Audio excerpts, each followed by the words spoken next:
Maggot, you better be entertaining, man. All right. Oh, I'm not sure.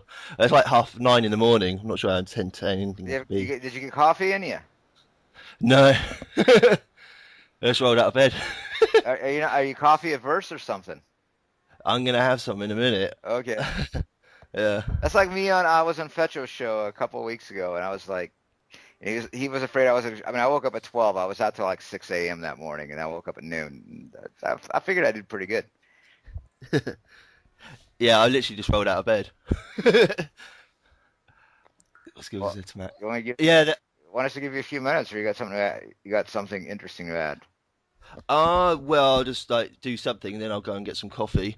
Yeah, I was like, the agenda, when they call it the agenda, it's really sort of like a bunch of agendas sort of compete against each other. I mean, like I these, agree with that. yeah, these elite, they might give the impression of being like one big happy family, but they've all got their own sort of agendas. You know, like in the stories about the gods, how the gods always fought against each other. Yeah.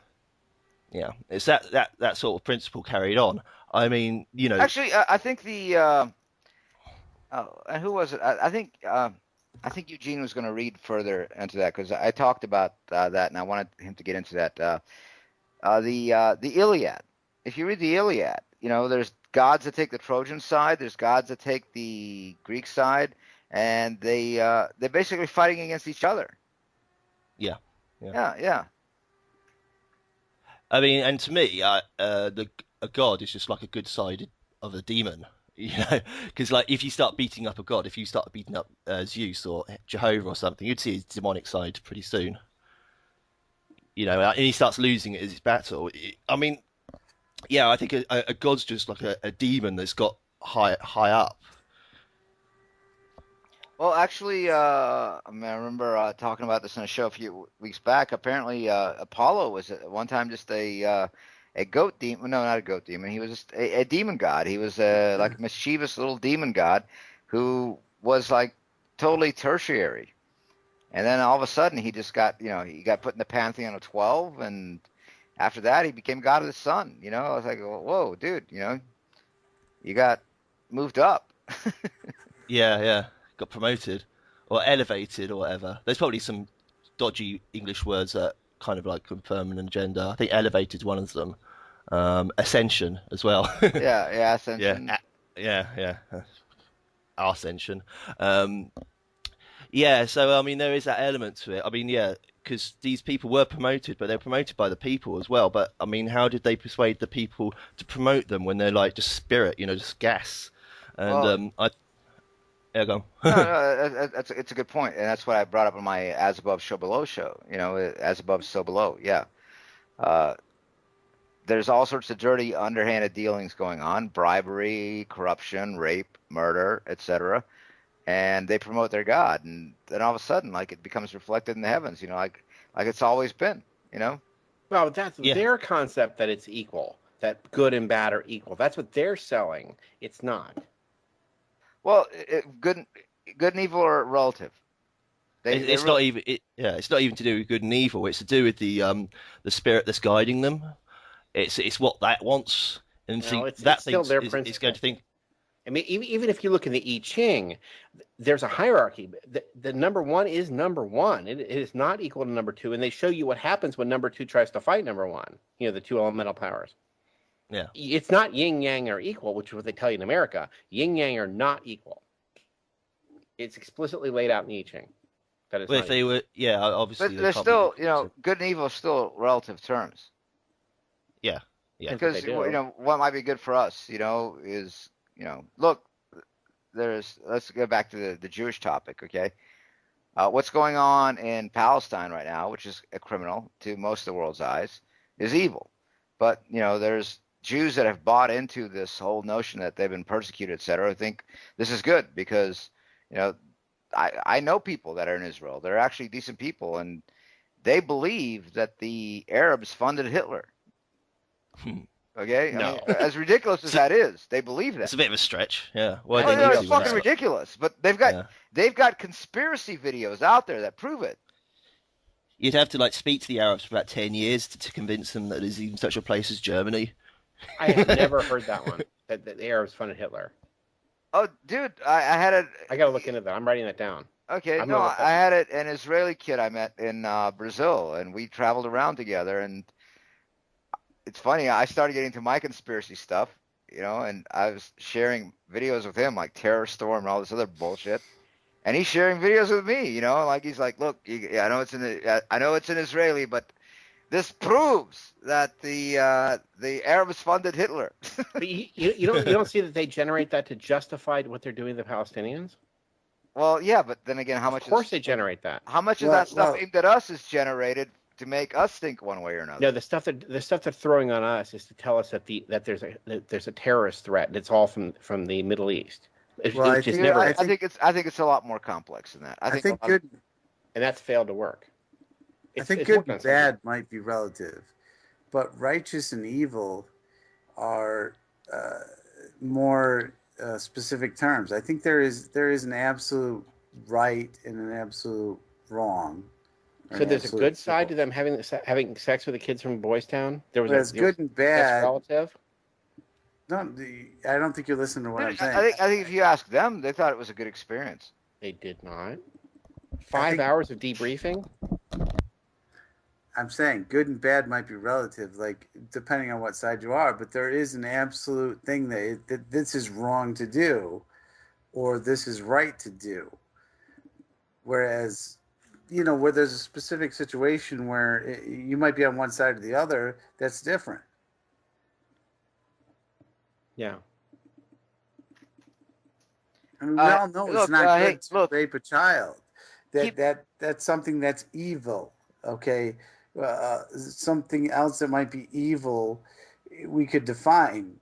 It's something that might be inherently right or inherently righteous might be easily defined, and I think we define that, and we're born with that type of right and wrong paradigm. But good and bad is two sides of a different coin.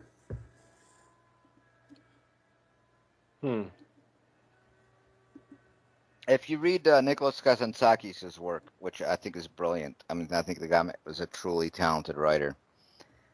Read Zorba the Greek, and you'll appreciate this. Keeps you free. The part where he talks about the horrors he committed against the Bulgarians, and because he believed, that they had done evils against him, and how as he matures and ages, he appreciates or is mortified by the horrors he committed upon others under a false belief.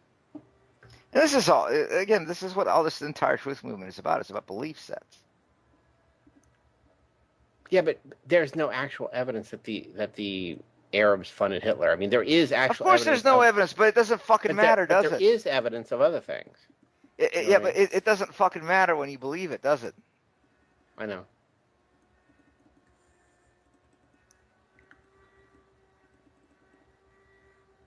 Right, but I mean, the stuff I've taken, there's been a lot of it, I'm sure I've been sucked in on, but other stuff I've been sucked in because I found the material.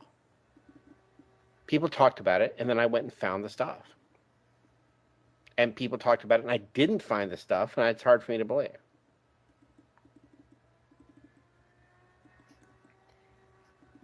I don't know. I'm saying if they can convince people of one thing, they can convince another group of people of another. And I mean, I was still looking for the good Jews until I actually found a copy of the Mishnah. I went and bought that Steinsaltz's Talmuds. I have 4 of them now. There's 15.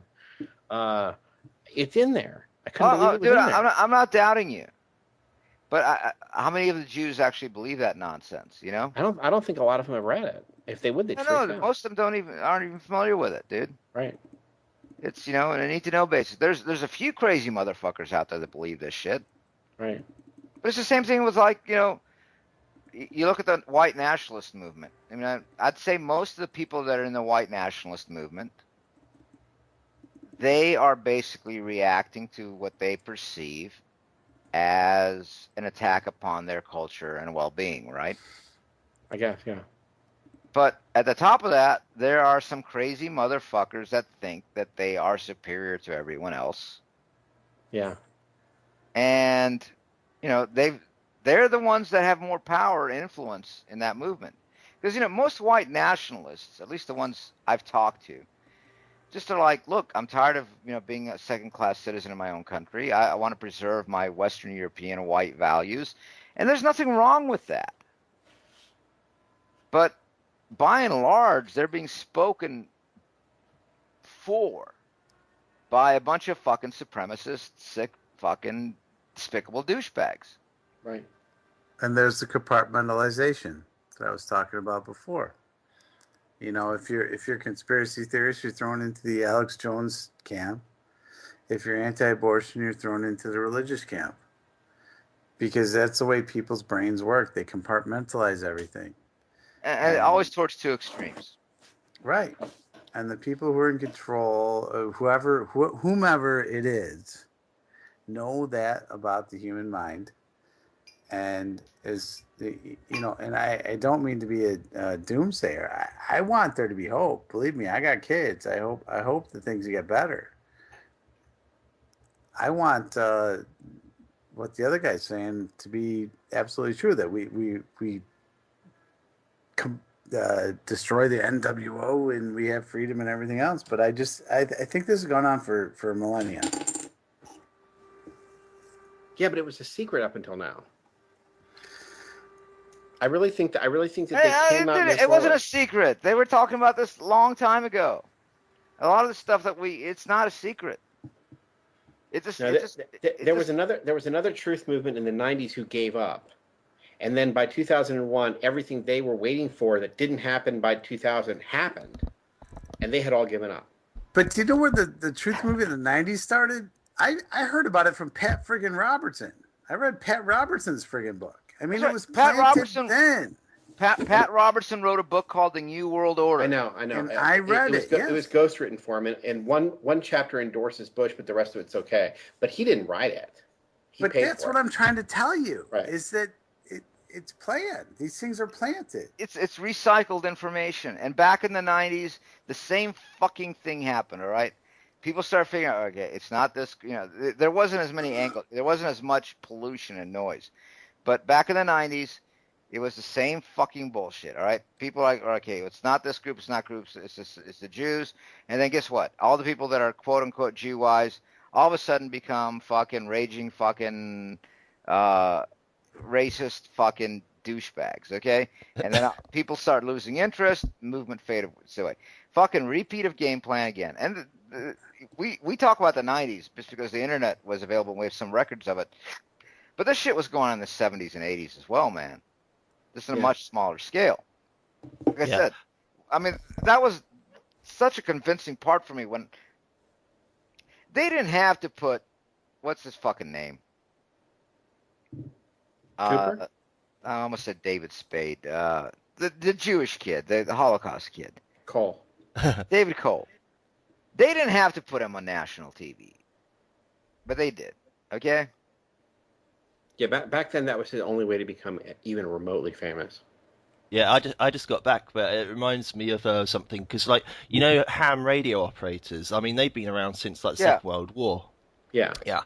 And there have been thousands of them, and obviously, I mean, ham started because of, like, defectors and stuff like that, people who work Ministry of Defence and all that sort of thing.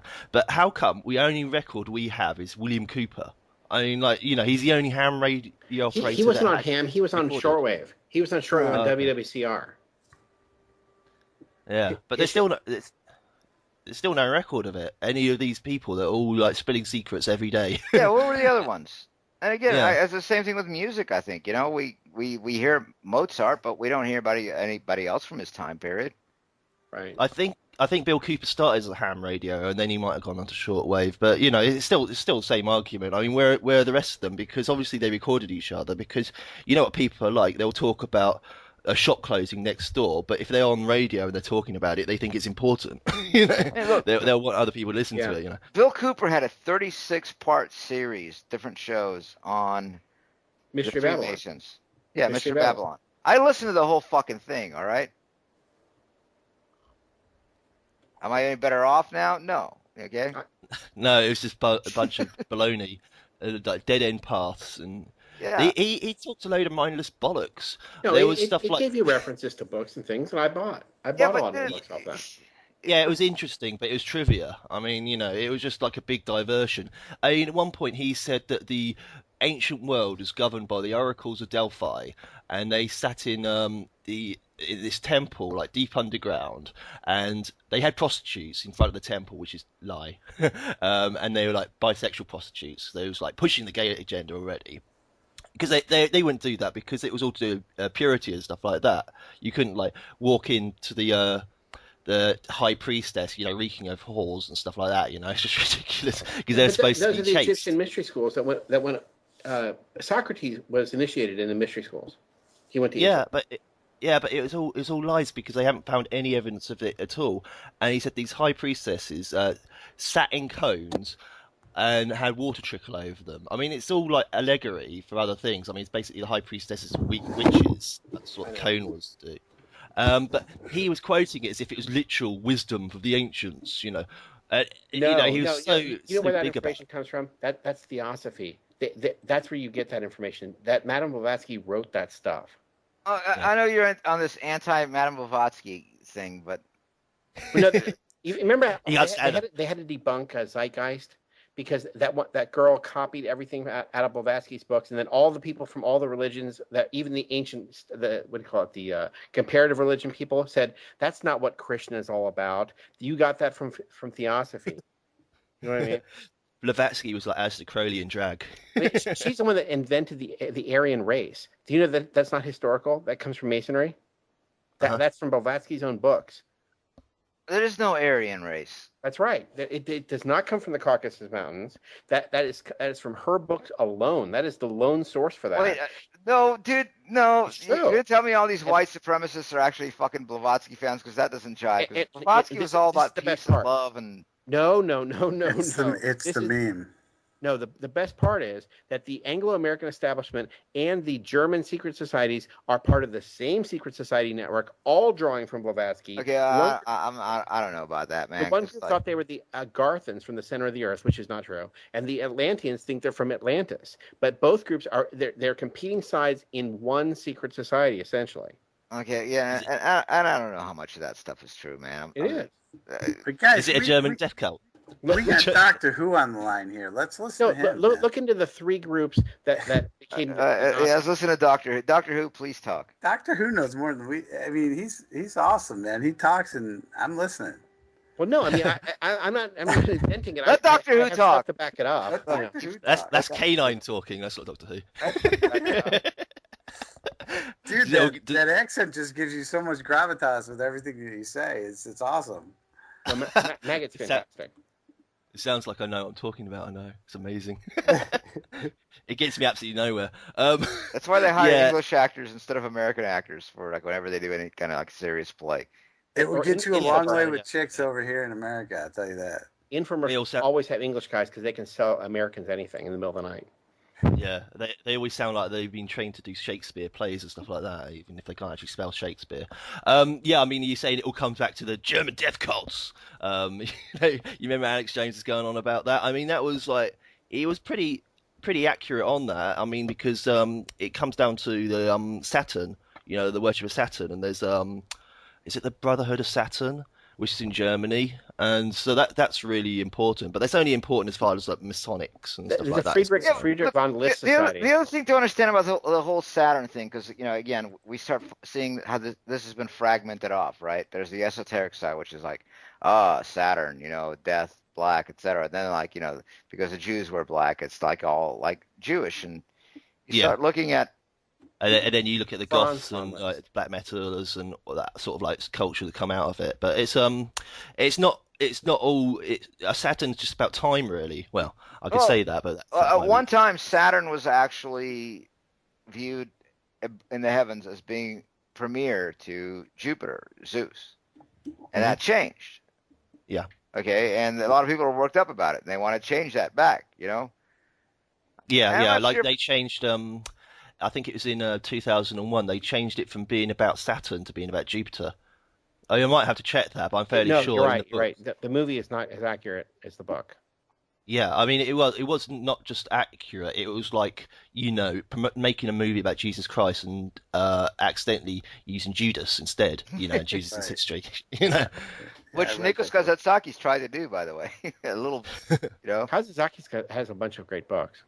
So yeah, it was all about 2001's all about Saturn, You might, and as far as I know, it's all about raising up a spawn of Saturn.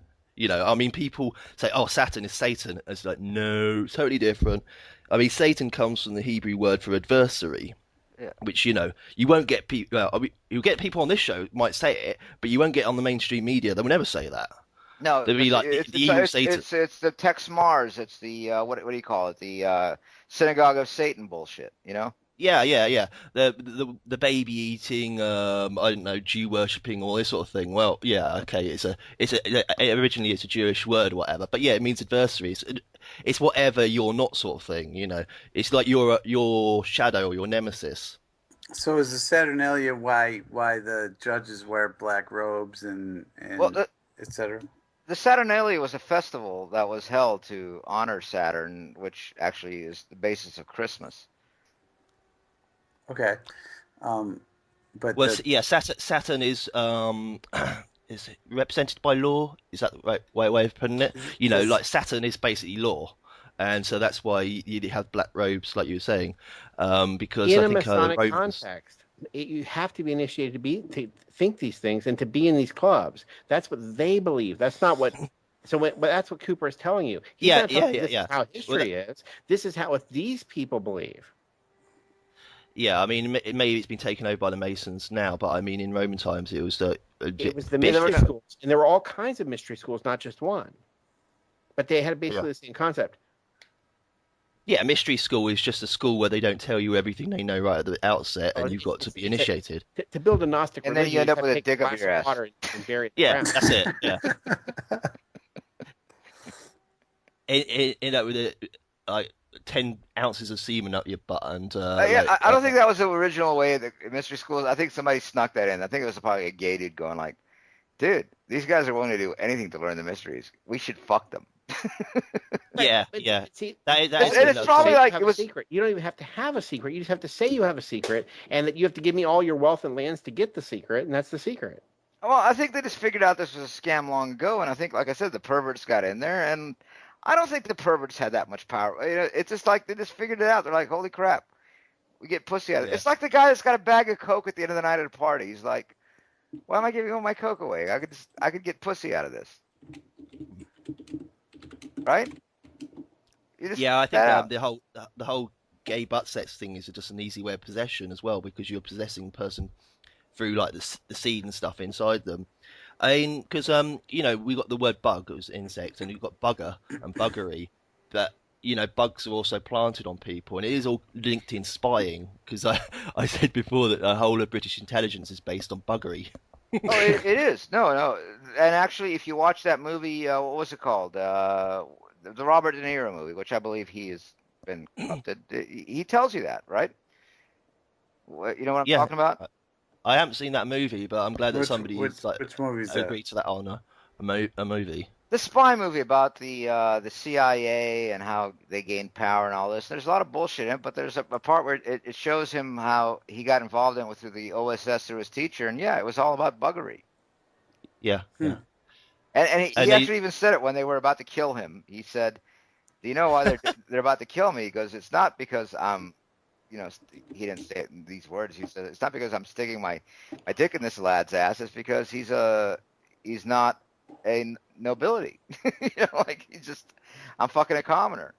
Well, isn't there like a witchcraft thing where you have to let the person know what you're doing, and if you don't, it comes back on you?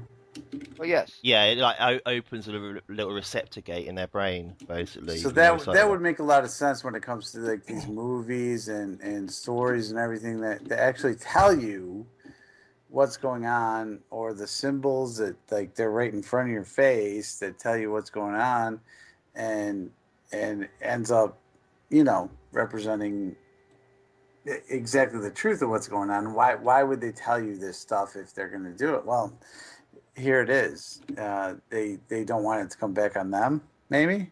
I mean, maybe they do believe this they always want to say, metaphysical "We world. did tell you." They always want to say, "Yes, we did tell you." You know what I mean? It's kind of like when Yeah. you're sitting there with your girlfriend and you're like, sorry, it's back to real terms world, and you're like, by the way, just to let you know, I'm the kind of guy that may cheat on you at any given point in time. And yeah, you know, she forgets about that, and then later on, you're like, I told you. Yes. Yeah, that's it, because you've already opened that little receptor gate in their brain, so you know when the trauma comes, they're reminded of it. It's sort of like their mind just goes, their thoughts just go straight to that point. Yeah, and then you can still control that person. Not that I'm saying I've done it. Yeah. I'm just saying. But I mean, but they believe there's some metaphysical aspect to that. No, I wouldn't say that. I'm just saying, you know, it's Like if I don't let these people know the evil I'm doing to them, then it will. Oh, that's okay. Now, what you're getting into there is basically, from my understanding. Again, I'm not an expert on this. This workings of magic. All right, when you perform magic, there's two types of magic. There's white magic and there's black magic. White magic is more creative, right? Black magic is destructive. No, it's all the same. The one is just how you get into the final part. No, it's it different. Really is the same thing. No, it's different. It's very different. I'm sorry, I disagree with you on that.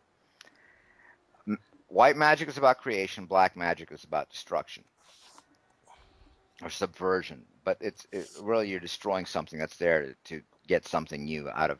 So you're basically destroying something to create something. Where white magic is where you're birthing something. And again, this is my understanding of it. Okay, I'm not an expert on the topic. So when you engage in the act of black magic, you're actually going against the laws of the universe. So the only way to actually engage in black magic without it having come back towards negatively to you karmically, and this is what the practitioners of black magic believe, is by giving your victim an option to where they choose. So they're solved of the guilt. So in other words, if you wanted a guy to bugger a guy up the ass, which is not natural, you would have to inform him that you're going to fuck him up the ass first. You're technically getting them to agree. They don't even know what they're agreeing to, but at least you told them. You're Whereas communicating. The white magic would be if you were going to create life. That's a whole different story. You don't have to inform the person. Let me give you a better example than fucker the guy up the ass bit. Okay, when you watch a DreamWorks movie, right, which is all about brainwashing and changing you, right? Right. And most likely for the worse. They start off with the opening sequence where they show the kid casting the hook, and it's thrown at you, not away, at you. Right. It's letting you know you're going to be hooked. That is basically your contract of consent, and that's why they put it at the beginning of the movie. They're telling you, by you watching this, you're going to get hooked. We're throwing the hook in your mouth. Yeah, that's what the whole Fishers of Men allegory is about, isn't it? He's basically telling people how to speak in such a way that gets people interested in what they're saying. Hooked or addicted, whatever. Yeah, and they're telling you, and so therefore that's kind of absolving. It's like, look, we showed you this at the beginning. We're telling you, if you watch this, we're going to throw a hook in your mouth and we're going to reel you in. Yeah. It's ingenious, really, isn't it? Oh, yeah. I was aware of that. Like, one of the reasons, one of 10,000 reasons I called myself Maggot was obviously because they used maggots as bait. But it's ingenious. The vampire has to, you have to ask the vampire into the house. Oh, that part is, it is true. So you're not the victim in this. I mean, you're a willing victim. Not really. You don't even know what you've requested. You requested them to drink your blood? No, not really. You didn't know that. They let you if they show up at your door and they say, hey, by the way, I'm a vampire and I need your permission to come in. You should, they pretty much told you everything you need to know. Just because they're cute or something.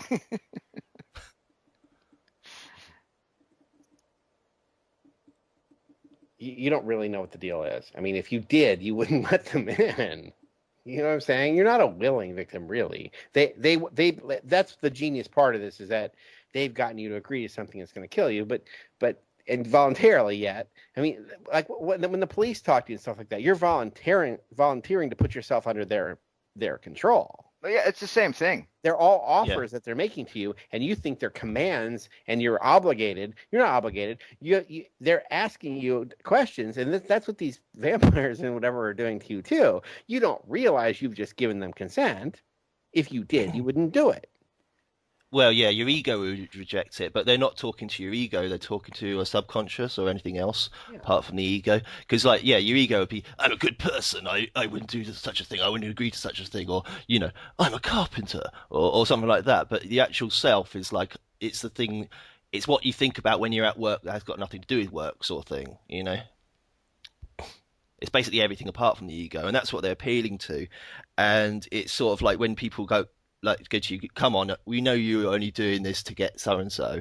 It's that sort of thing. They're getting you to it's communication line they're bringing out with you. So I think, like you said, they're getting you to agree with what they're saying. It's communication line. You know, you're agreeing to somebody should turn off their speaker. Tommy. There we go. All right. In theory. We'll bring somebody else on. So I think they're like getting off on a technicality. You know, they're informing you without your knowledge, but they're getting off on a technicality, right? But that's as far as they're persuading you to agree with something you don't even consciously agree to. Whether it's black magic or law, when you agree to it, you agree to it. Yeah, exactly. It's like you can sign a document without reading it, and you might never read the document. You know, they say doing a deal with the devil, whatever, and you know the devil always wins in those. Because the devil's smarter, basically, than the person he signed a deal with. I mean, the person might be studied in law and stuff like that, and you think, I can outwit the devil, you know. All I need to do is, like, substitute my body with, like, I don't know, a wax figure or something. I'm going to offer you 3 wishes. I'm going to offer you 3 wishes. When does that ever work out? Yeah, it never works out, because this is their domain. Yeah. And so they're appealing to the part of you that is like them, but you're like a little child, like a baby. And they're like a, you know, fully grown adult, and they sort of live through that sort of thing. And if you remember the story about Kronos, was it one Saturn's other name, depending on what sort of like. Well, there's much confusion. One is Kronos and one is Kronos. Kronos, which is the god of time, is actually not Saturn. It's Kronos. Yeah. Okay, he's the guy who ate his own children, isn't he? Yeah. Yeah, that's Kronos.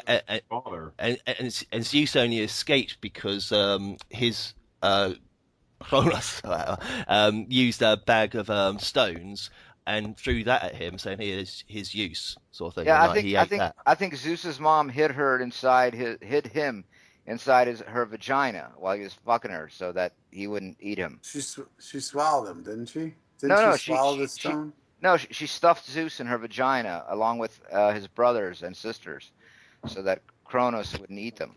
Okay. Oh, right. Yeah. So that'd be like Jupiter or something, I suppose. Yeah, that's the story, yeah. Yeah. Because, I mean, my own theory that is Jupiter is like a birthing, I suppose you call it a giant. You know, it's like a factory gas giant. And that red spot is basically her vagina. And so a lot of planets will come out of there. It's not accepted. I don't think it's been accepted by the Royal Society of Astrology, whatever. But all I gotta say is that's a mighty big fucking vagina. Yeah. or Cronus had a really small cock. One of the two. Yeah, well, you got Saturn's poles, so you got Jupiter's cunt, I suppose.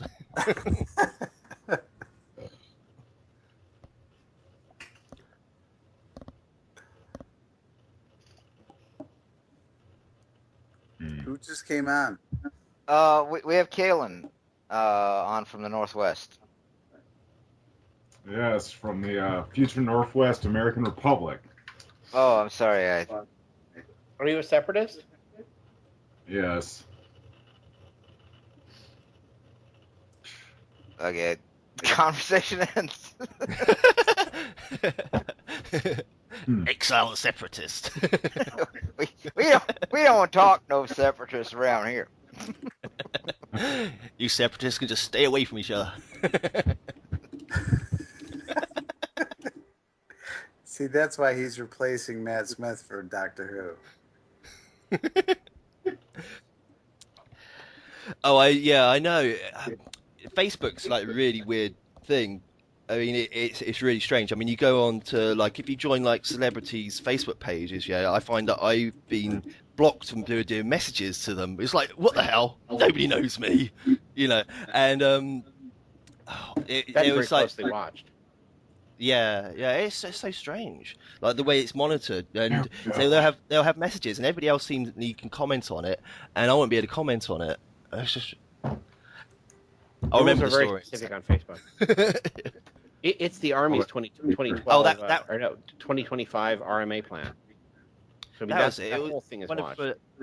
One of the Facebook friends who just seems to be like just a regular person. Right. Somebody's got something on in the background there.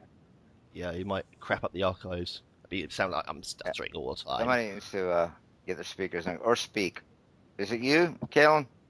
I've got just stuff how I normally do Skype.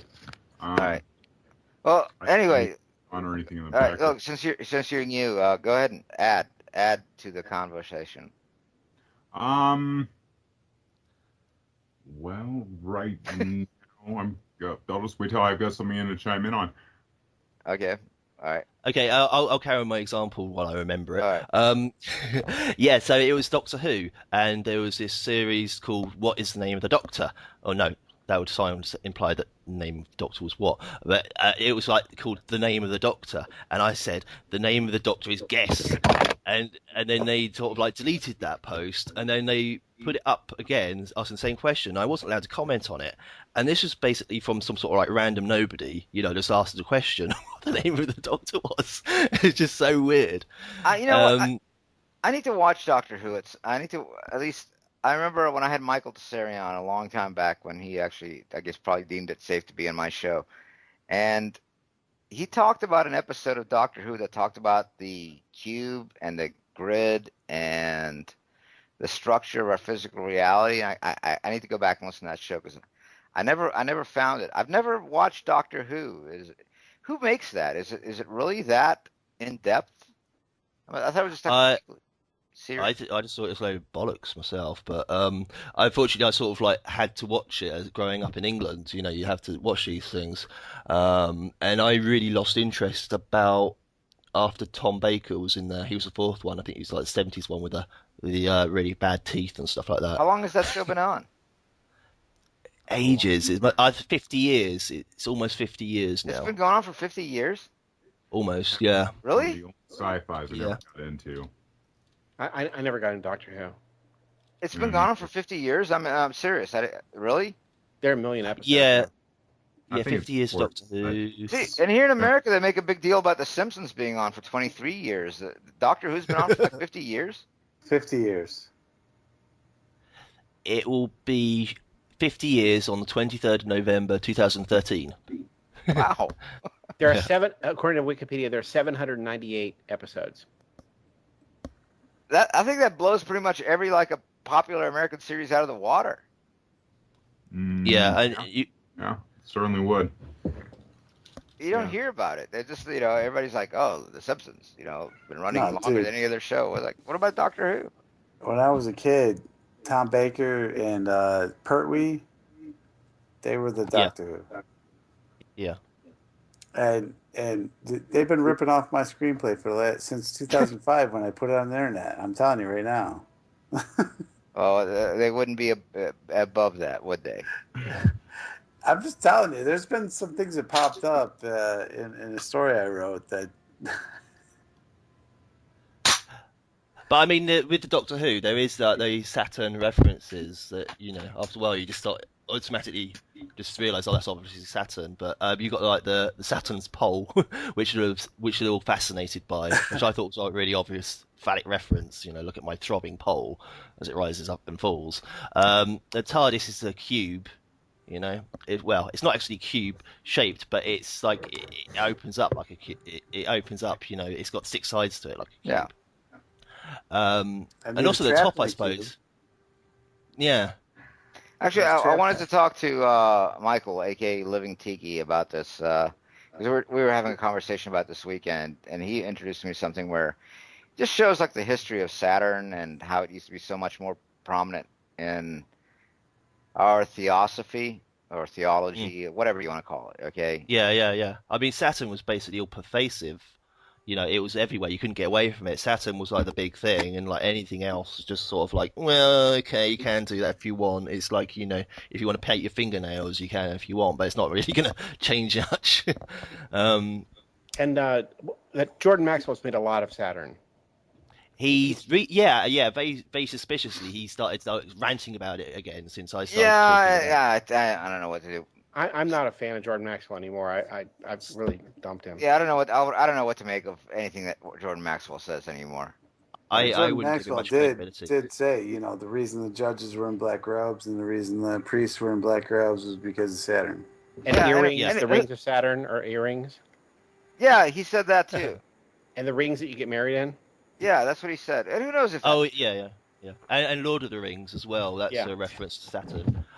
Because the one ring that rules them all is Saturn's ring, which is made up of smaller rings. I didn't bother checking, but I expect you'll be able to find there's 9 rings. No. I've heard him say this. I remember that as well. And then, with my research, I'm watching Lord of the Rings, and I got into an argument with somebody who's actually a relative of, claims to be a relative of Peter Jackson, right? Yeah. And he said I was misreading it because, he knows Peter Jackson, etc. And he would never do this, but I'm watching the scene where they find the ring and it's in the mud, and he's sitting there like running it, his finger around it, and I'm like, oh, come on, like. And I understand it's from Peter Jackson, but there's a song called Sodomy out there, and that, as I understand, in his earlier work, he had some more body pieces, so yeah, I wouldn't doubt it. What? He wrote a song called Sodomy? Yeah, look it up. Really? He actually made some other pretty good movies early on. It's an older Australian piece. Oh, it would explain why he got picked to do Lord of the Rings. Absolutely. Well, there's also been a historic link, at least in the European tradition, of homosexuality and magic.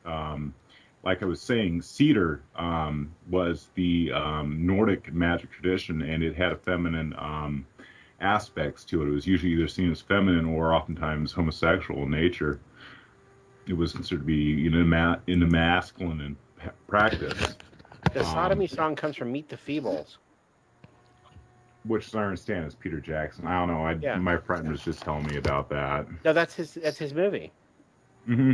What? Meet the Feebles? Mm-hmm. I remember seeing that. I don't remember the Sodomy song, but that YouTube claims that's what it is. Fun. Oh, here, this has lyrics. I'll post it in the room. Well, Sodomy was a song in the show Hair. Was it? You must think it very odd of me, but I enjoy the act of sodomy. You might call the wrath of God on me. The lyrics are on that YouTube page I just posted. And Peter Jackson wrote this song? Or just added it to it ends with bum, bum, bum, bum, bum. Bum, bum. Yeah, the lyrics are in here. Apparently all the gas giants have rings. I mean, obviously it makes sense that Uranus has a ring. Well, Neptune has a ring around it. We're just not really informed of it. I was really surprised when I found out that Neptune's ring is actually as prominent as Saturn's.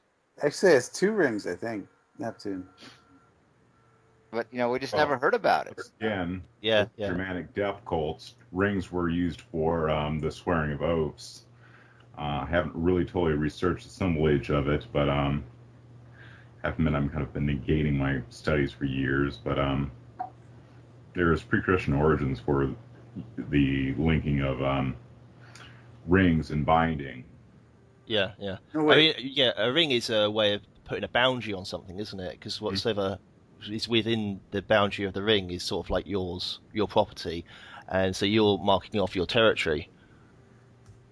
It actually might be Uranus that has a ring around it. Yeah, I know, Uranus. Oh, you'd expect Uranus to have a ring. And I know it sounds creepy, but...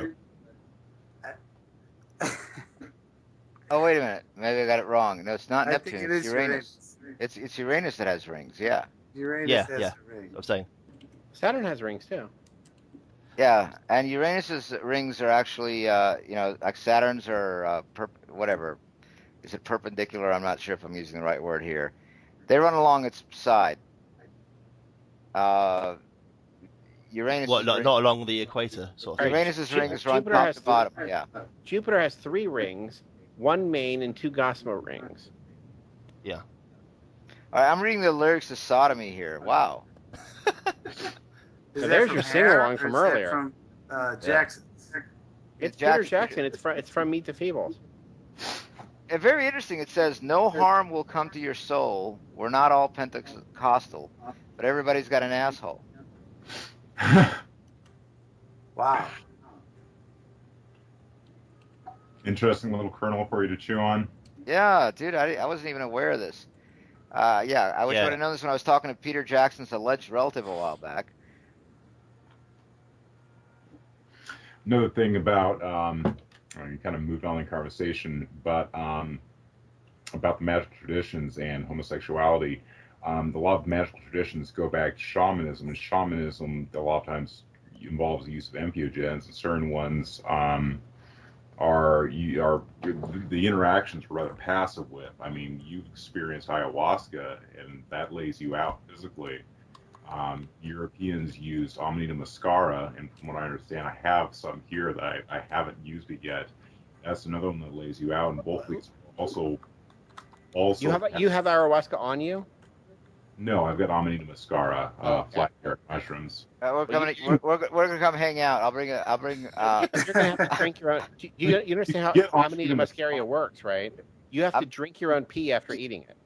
No, you don't. No, why do you have to drink your own pee after eating it? That sounds the magic mushrooms you can just eat. Amanita muscarias are pee based. Urine. In fact, it was actually a way they would purify it amongst the Siberians. Is that the shaman would eat it, then he would piss, and his disciples would drink the piss of the shaman. That's a high I'm never going to discover. If that's what it takes, I'm not doing it. Yeah, you can just eat. You can just make. Dude, I wouldn't care if it was like the hottest chick at the party. I'd be like, pass. I heard it really doesn't work unless you. Once again, you don't need to drink pee to do it, but it's passed on through urine. In fact, there's actually, if you want to look up an Irowid, they actually, one guy recounts his experience where him and I guess apparently a female, were engaging in urine play on Amanita muscaria, and apparently he said it works. The whole passing it through the urine. So. Yeah, but let me tell you why you should avoid Amanita muscaria. No, I mean I'm just be doing the. Wait, are you accusing Chris Geo and his chipmunk of urine play? Well, hey. I can't stand them either. If the shoe fits. But no, the ayahuasca is a cause and effect relationship. If you take the ayahuasca, you will believe you're Jesus. This is what happened to David Icke. He does not like me. You're gonna have to ask the rep on that one. And this is also what happened to that. Remember that MI5 guy who even the girlfriend abandoned him at one point? Because he became a cross-dresser and all that. He went to Peru and took the ayahuasca. Then he was Jesus all of a sudden. This is a cause and effect relationship. If you take this stuff, you think you're Jesus. Yeah, you can view it as a cause and effect relationship, but I did get a comment on one of the previous posts where I was talking about that guy, and some guy was telling me that what was that guy's name? David Spade. Why do I keep saying David Spade? What's my obsession? Oh, David sucks Will Cox. No, not David Wilcox. They are the same guy. Ed Sheeran hasn't figured it out yet, but because you're pissed off David Spade gets so much pussy. It is upsetting. What's that guy's name? It was David Shaler. Yeah, is that what? He took the ayahuasca. Yeah. He thought he was Jesus. He did the British bombing 911 truth film. Then he thought he was Jesus. And then he cross-dressed. Well, what's interesting is there was a community of survivalists that was living in outside of London somewhere. I don't know exactly where it was. Like I said, this is all secondhand information. But what happened is, at first everybody's like dirty hippies, but then they started getting some good press in the local papers because people are like, these people really aren't weird. They're really nice people, and they're just making do in these old houses, right? And then all of a sudden, David Shaler shows up in their community, and they welcomed him just like they would anybody else. and he was fine, and he helped out, and he helped garden, and they said like, then all of a sudden, like the papers show up one day, and here's David Shayler wearing fucking, fishnet stockings and yeah. He also just come back from Peru, and before he did that, he was also telling. At the same moment, he was saying he was Jesus Christ. No, that was after. They said that was after. They said he went through the Jesus thing before then. Okay. And they said all of a sudden, that people were like, it changed the press on them. It's like, okay, well, these guys are okay, and now it's like, now they got cross-dressing, guys that think they're Jesus living with them.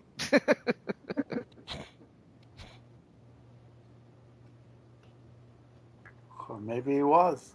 Anything to discredit him. So they were under the impression that he was an asset of something, just there to discredit them. Which, again, the guy, why not, You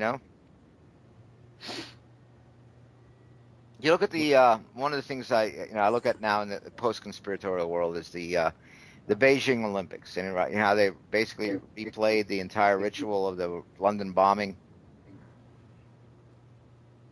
with a bus falling apart and all that. Some people did videos on that. It's a self-feeding industry, Well, that guy went on TV, that Peter Power and all that. That's what blew it up. That's what blew it wide open.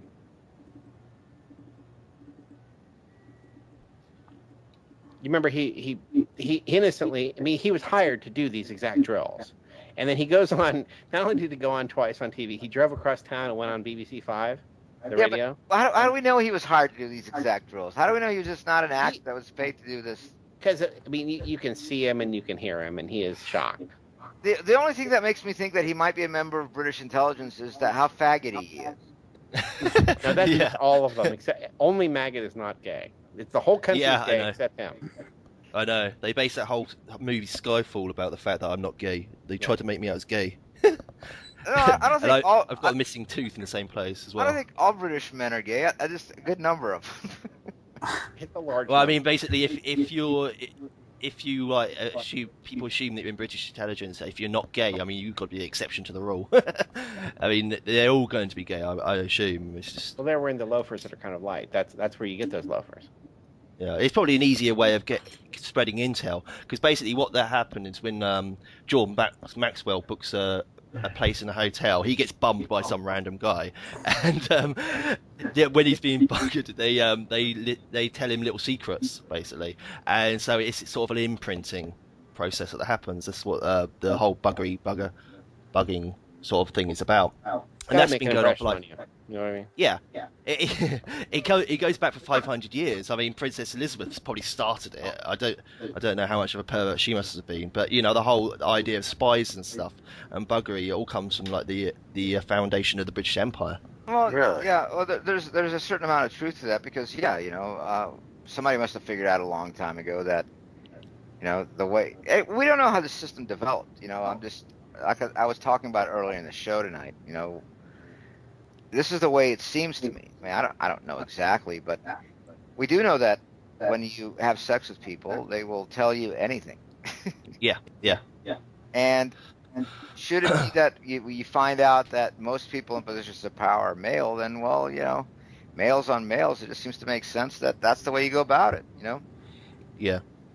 Well, there's this thing called post-coital languor that they use in James Bond movies. It's basically they always do it as after sex. You're more relaxed and you can speak about anything, because like after you ejaculated, you're like and it's like you can just speak about anything. Because like you don't really care. You just feel like you're connected with like eternity or some crap like that. But they use that in the James Bond movies. They'll use that by showing him like running off from a woman after he shagged or something. It's always implicit that he shagged her or he's about to, and so that's how he spreads his seeds planted from somebody else. But James Bond is just like a gay bloke. Mata Hari, right? Mata Hari, just same story, except she. Really? Well, no, but the Bond thing was there to kill the Saint. It was because the Saint was so popular. Oh, come on. Well, yeah, we're talking beyond that, man. I always call him James Bums anyway. It'd have to be gay to work so closely with the Queen. I mean, like that Skyfall movie, that was just so obviously about the Queen. I mean, if you've seen it, you know, they show like the God Save the Queen and, you know, all this sort of thing. They like Sex Pistols thing when they like blow up the thing that's supposed to look like a crown and stuff. I mean, that's not a big secret, but that is the sort of thing they present as a massive secret. You know, like the Queen is like the head of MI5 and all that, because it's on the symbol for MI5, the triangle is a crown. Yeah. But I mean, she's like the secretary of it. But so M has always been Majesty, you see, and that's one of the things they've always never actually exposed in the movies. That's what M is in the James Bond movies. And who's Q? A queer. I don't know. I know, perhaps. Yeah, I mean, that's because I'm going back now again. Where has my mind been polluted? And maybe it's Jordan Maxwell. I can't say for sure, but you know. Yeah, I could see what you're sort of hinting at. Q could be Cube. I mean, it could be Saturn. It could be, you know, it could be Saturn, or it could be Q. You know, as I point out, you'll see this in porno films where Q is basically a penis going into a vagina, as I thought, naively. You know, because I like vagina. You know, I didn't realize it's a different hole. And Ian Fleming was actually an MI6 agent, wasn't he? He smuggled Hitler out of England. I mean, he was in on it, and that might be one of their ways of telling us this is what's going on. The books are much more revealing, or unveiling, I should say, of secrets than the movies. The movies just basically throw like fancy cars and loose women at you. You know. Just to add, just in case I don't want to go on the record, I actually do not believe that Ian Fleming smuggled Hitler out of Germany. Okay. But out of his butt. In his butt. But Greg Hazlitt has made a lot of money telling people that. Legend has it he was an actual spy who wrote those books. Yeah, Ian Fleming was apparently, yeah. I was under the impression that Ian Fleming was. I thought that was fairly widely accepted, or at least worked with intelligence, maybe just as a support role. And there's a time when intelligence became a dispersion of intelligence. You know, it became info.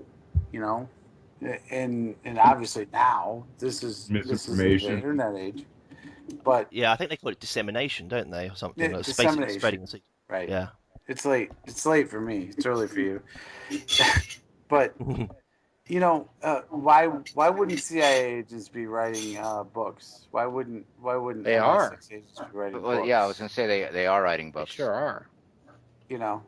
Well, there's also things like cognitive dissonance, persona management software. I mean, it's pretty openly known that these CIA has had involvement in the government in creating false impressions, trying to stir,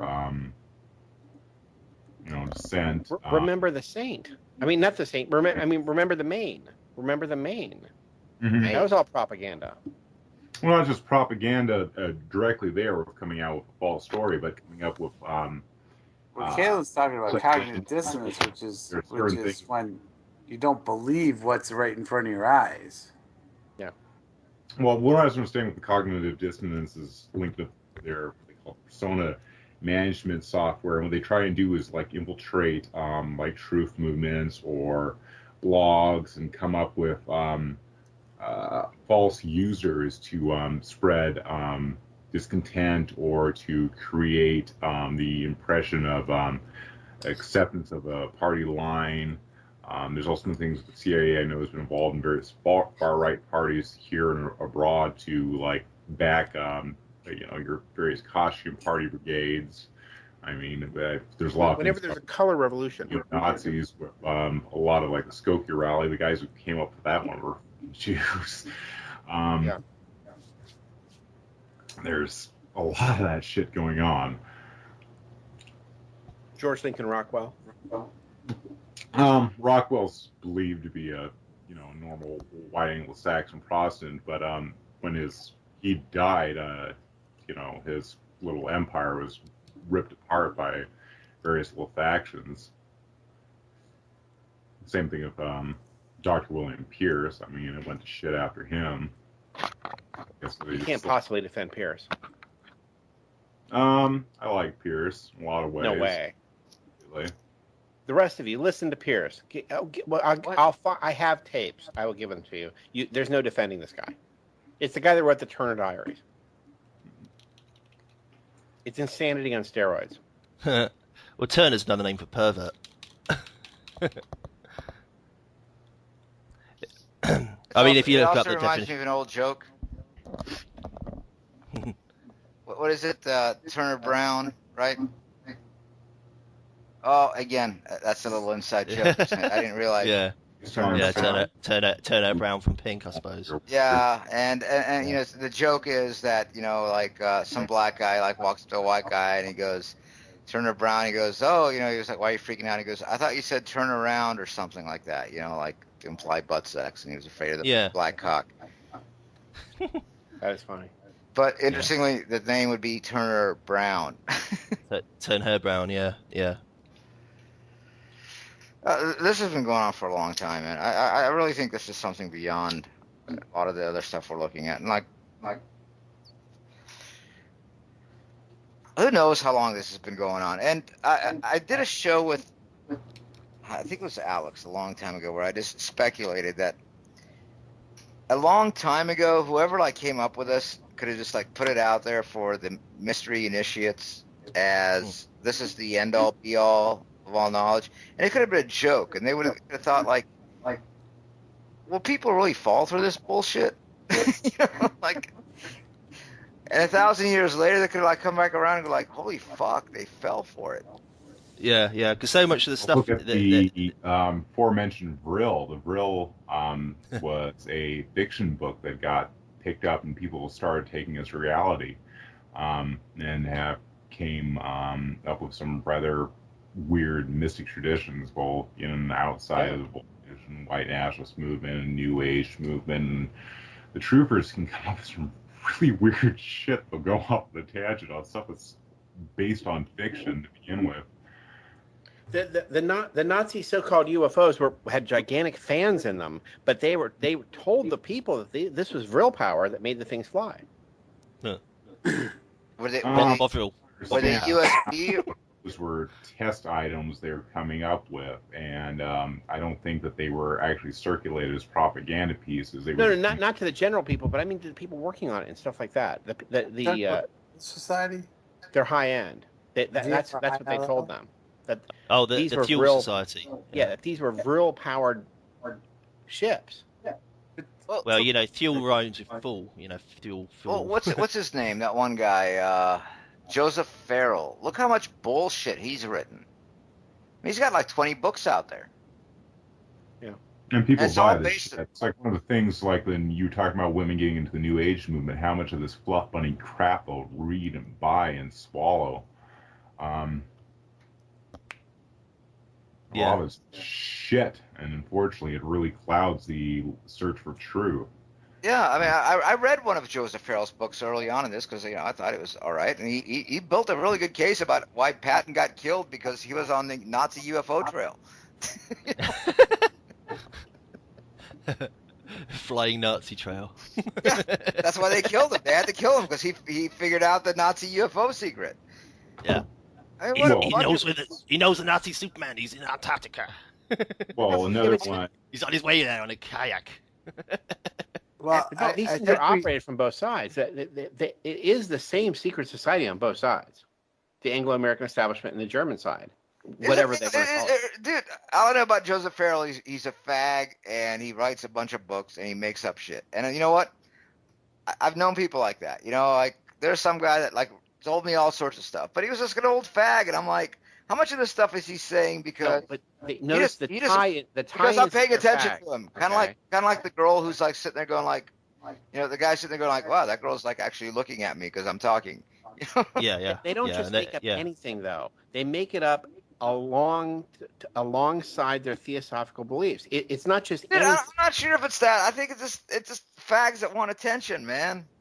Well, then once again, it could also be going back into, you know, managed dissent or just clouding up the real story.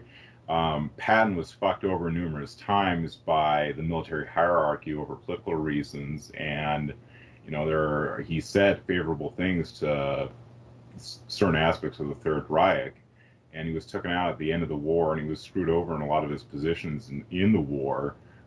He may have died of natural causes or a natural occurrence accident, or he may have been assassinated, and to come up with more outlandish stories about him being linked to Nazi UFOs makes people who want to start looking into it when they start reading shit about, Nazi UFOs and zombies and shit from Brill and everything like that, turn away and call it a bunch of crazy horse shit.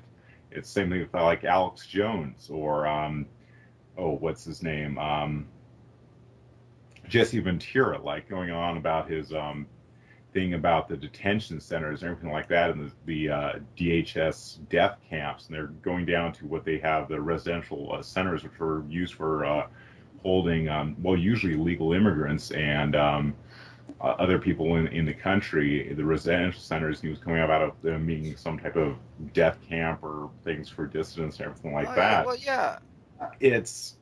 There's a lot. Even a more pertinent example, which is us for the last 2 hours talking around in circles about all this stuff. And it's a bunch of diversions. It's like, science fantasy, the sun's coming up here and we're still, are we getting to any solutions? Are we getting to any answers? Are we getting any... We can't talk about the solutions. It's a conspiracy. They'll charge us with conspiracy. I rolled a 7. We don't win. I'm sorry.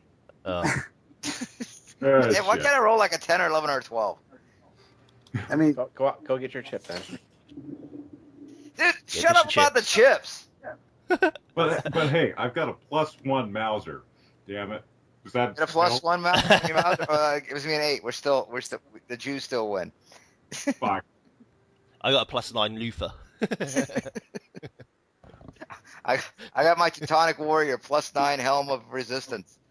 I got one of those. Just picked one up. Got a new Viking hat. Did somebody sell those? Where do you pick one of those up? Do you pick them up at like a one of those what do you call them, like flea markets? Like the guy's like, dude. What do you mean? Are you talking about original German helmets? You talking about repro German? No, I'm talking helmets? about the +3, +4, +5 variety. Yeah.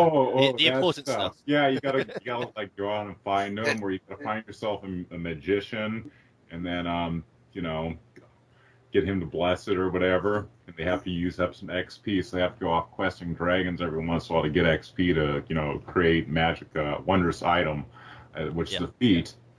You need to pick up reagents and stuff like that.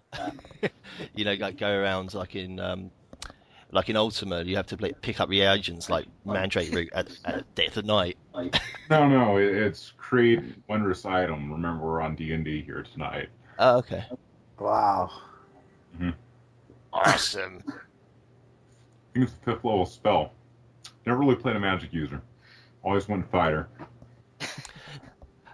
The American government, I don't know whether it was like the CIA or whatever, was terrified about Dungeons and Dragons in the 70s, though, weren't they? Because they would think they started out this whole rumor about it all be satanic worship, and it's like, okay. Oh yeah, they put out all those fake movie of the weeks about like the kids that died playing Dungeons and Dragons. He rolled 7 on a D6. Oh no, the ones that played it for real, like. Dr. Demento one about, I'm sure you can find it on YouTube, of guys playing D&D and Where Are the Cheetos? It's kind of I cast magic missile at the dark. Oh yeah, that's it. Yeah. Just a little sound. Cheetos. Yeah. Yeah. It is ridiculous. But the whole reason what they were so worried about is because when you play Dungeons & Dragons, you role-play into different characters. So that is like a form of possession. That is the basic magic, which is what they were worried about. And they were terrified that people would end up summoning Tiamat or something, which obviously they're grossly underpowered to do. I mean, they wouldn't be able to do that. It would just be ridiculous. But they were terrified that people would be summoning demons and all that. All the youth of America. Okay, but is there really magic? Is there really demons? They're worshiping something. They're not worshiping this for nothing. Well, what I'm saying is there any incarnation of this? Is there real tangible evidence of any kind of demons or magic? Or how you get there, but yes, I think there is. You think there is? Yeah. Hey, I've tried calling forth things. I've wanted divine inspiration. I mean, one of my interests in entheogen is to try and find something to convince me of higher realities. I haven't seen anything yet. Well, you get yourself a copy of the Necronomicon, you fuck a child, you're there, right? I've seen people influence immediate events. Now, I haven't seen them call demons, but I have seen them influence immediate events. Okay. Very, very directly and very strategically and in very mod synchronicities, things like that. I don't rule it out. Yeah.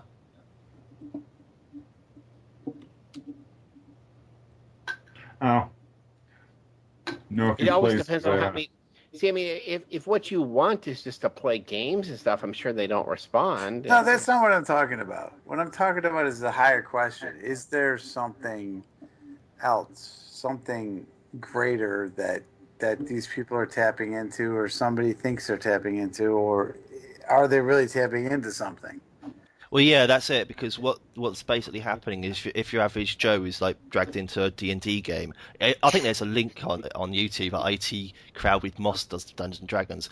But if he's dragged into a D&D game, he'll just start dragging stuff out of his subconscious. But what they're worried about is that you go into this like pool of subconscious, you see, and then when you're in there, other things like latch onto you when you're in the pool. I think that was in maybe Flash Gordon, there's a swamp. It's all to do with the pool. Oh, and Yoda as well. But is it just a manipulation of our own consciousness, or is it an actual metaphysical entity? It's a manipulation of your own consciousness from outside influences. From an outside influence. So there is an outside influence, you're saying. And see, all over the place. All the religions are talking about letting in the old ones to, you know what I mean? Or all these actors who are talking about being possessed and stuff. Yeah. Just because they talk about it doesn't mean it's real. I mean, they talk about stuff in church too, and it doesn't mean it's real. Well, yeah, but claim the Earth was invented 6,000. Well, I'm just being a skeptic. I'm not being the truth from every form of scientific viewpoint. I'm gonna grab a beer. You guys go ahead. You know what I mean? You as an experimenter are not sincere in your seeking of this. They really are sincere in their horrible desire to do these horrible things. They are probably talking to demons. All right, I'm fairly sincere in my fighting against these fuckers and their horrible things, at least from my perspective. I don't know if you can see the screen, but if you saw me earlier, my stomach doesn't look exactly that pretty. I'm fairly real on this shit. I just, I'm not super convinced of any grandiose conspiracies beyond it or ancient. Well, there might be some ancient mystery cults, but whether they're tapping on to anything beyond some of our basic natures, rather than any extra dimensional or extraterrestrial beings, I'm fairly unconvinced of that. You're fairly convinced of that, or fairly inconvinced of that? Fairly inconvinced. I mean, you can say that, and I could be like devil's advocate or whatever it is, and I could say, is that you speaking, or is that the demon speaking through you? Is that the demon saying there's no such thing as demons? Because they love to deny that they exist. Because it's like, if I'm stealing from you and you can see it, I will say to you, I'm not stealing from you. You see. He looks pretty tough, though, man. I think the United States classically comes at you and says, "This is not an attack." Yeah, exactly. Yeah. They punch you in the face and say, "I didn't punch you in the face." Where are all these mystical things going on, though? I mean, I'm going to tell you guys something. My dad went into cardiac arrest like 2 weeks ago. In my hands, in my arms. I looked into his eyes, and we performed CPR on him. He's alive today, but. It was. That's awesome. There was no metaphysical experience, and I was raised in a religious thing and everything else, but there was just a dead person in my hand. Mm-hmm. You know what I'm saying? Yeah, I know. Yeah. So like my pet cat died, and when it was like dead in my hands, it was there. My dad. I mean, no, I don't think he's doing that. You're expecting a Hollywood type thing that they've told you is what it is going to happen, and no, the Hollywood type visual effect is not going to happen. Yeah. Hold on. I have seen possession. I've seen it. Okay, I'll vouch for it. I've seen possession taking place. Okay. The only mystic thing I've experienced from my grandfather's death is a little bit of a feeling of a presence, and that was under Morning Glory Seeds, and I have to admit I was like looking for that. So whether or not I was convinced of something or tapped anything. My cat just pulled my headphones off. That was pretty fucking awesome. She just grabbed. I will admit, my best friend died a couple years ago, and I felt like I was looking through two eyes for a day. So I have experienced both sides of it, where there was nothing in one side, and there was something in the other side. I've had a few dead friends come and visit me, and it used to freak me out as a kid. It's just their way of saying goodbye. In what way, Alex, did they visit you? What do? They come visit me at night, and they say bye. Mm. I see them. I just get freaked out by the whole. Every time it's happened, I've been freaked out. Every fucking single time. So it was visual, and it was audio, and it was. Well, visual, but you see them. You feel them. You see their presence. They talk to you sometimes. Yeah, there's audio. It varies. It's not always the same. There's much more to this world that's going on. I have felt that with the friend that died a couple of years ago, and so maybe that's why. Because my father's still alive. So who is echoing? You got to turn your speakers away from the microphone. Who's that? Someone is echoing. Anyway, we got to wrap this up. It's going on 6. That's like a 7-hour show. It's fucking ridiculous. See, now you're cursed with the editing. This is gonna kill you. Oh, dude, I'm not gonna edit. That's maybe. It might be Guinness Book, man. What I'm gonna focus on this week is getting my new system up and running, and then get my backup system fully functional, and then I'll be good, and then I can start doing other stuff. You mean I'll be focused on it? What, dude? It's gonna work. All right. I'm not gonna. Okay. It's gonna work. It's gonna work right out of the box. I won't have to RMA anything. That is funny. That is the funniest thing you've said all night. Plug and pray. Okay.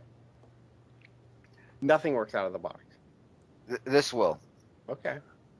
And even though I'm doing it during the what do you call it? I don't know. I'm drunk. The retrograde. I'm doing it during the Mercury retrograde. Yeah. Is it? Okay. We're in the retrograde, but I ordered the parts before the retrograde. And you have to be wearing your yarmulke and spin 3 times, and then it'll work. I don't have a yarmulke.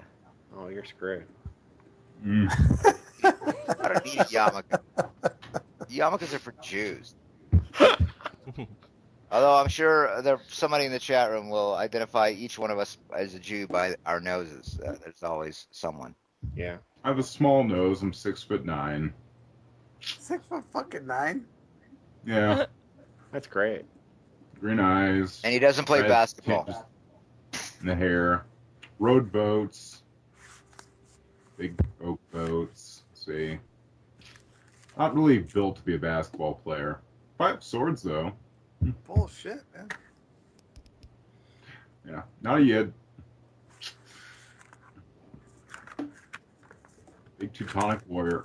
You must be the only one that's not a yid here. Obviously, the rest of us are. L'chaim. Obviously. Yeah. My rabbi told me never to discuss it. Something you should probably keep to yourself. Yeah. Because obviously we were all prepared to, at any time we're going to be rounding up y'all soon and sticking you in the camps. So we want to. Oh my God! Because any time now we're going to come down out of the northwest and get out. Actually, you know what? Spending time in the camp surrounded by a bunch of Jews sounds pretty fucking good right now. I get a lot of blowjobs. Oh, the Harold Covington's enough to make you pull your hair out. Harold Covington is incapable of having an interactive discussion. It's a one-way thing. He's going to tell you what to do. I've been on the air with him. I mean, he cannot. He's incapable of it. It's one way. I've not really heard much feedback from him. I've sent in a few emails to him. I've also called him out on some of the stupidity in his books. I mean, I actually support his core beliefs, but a lot of the ways he goes about it, and Well, see, he sounds super friendly, right, on these shows. Talk to him on the air one time, and that's when you'll see the difference. Those are all set up questions and all set up everything. He sounds really great, but when it's a sincere two-way conversation, that's not what he's into. Yeah. Wouldn't mind meeting the man sometime. Yeah. Yeah, I'm sure he's full of a lot of horse shit in person. I don't know. I'm just kind of worried about that separatist movement. All right, we got to wrap this up. I'll see y'all later. All right. Good night, John. Well, obviously, we're doing a great job at it. Anyone else want to comment anything before I take us off the air? Good night. Maggot, you made it. Cool. Yeah, thank you for joining us. I appreciated talking to you on. We haven't. I know the time difference is. Yeah, it's really difficult. We haven't talked online before. It's amazing. Maggot Virgin. You're not gonna release a video of us talking and put it out on Facebook, are you? Almost definitely. And I use some other actor for your face as well. One with a really long hook nose. I actually have a piece of duct tape over the camera part of my laptop, but it wasn't because of you. I just do this all the time because I'm paranoid. Yeah. I've been doing this for too long. Just make sure you try out for that Matt Smith part that's coming up. I don't know. Maybe whoever they got to play Jason, Dude, but I don't know any other Hollywood actors they could get to play me, so... Perfect for the part. Didn't Matt Damon just play Liberace's lover? Matt Smith, the doctor. What? I think Matt Damon played it. No, I'm talking about Doctor Who, man. Oh, sorry. Dude is perfect for the part. In this room, I'm going to repaste something. It's the entire Meet the Feebles movies out on YouTube. If you want to get it now, because I'm sure they'll take it back down. Maybe I'll watch that later tonight. Yep. All right. Well, I'm out. All right. Somebody just dropped a pan and pot set. All right. Okay. Well, we're done. All right. Anyone else? Otherwise, I'm gonna sign off. Longest fucking show ever. No, I'm not complaining. All right, folks. Next week there'll be a outline show with a purpose on the Rebel Path, and that's it. And my systems will all go. My system upgrade will go smooth as pie. P-I. All right. All right. Take care, all. And I gotta find the song. Bugger off. Sort of appropriate. Well, bugger up, you bastards, bugger up. Yeah, bugger up.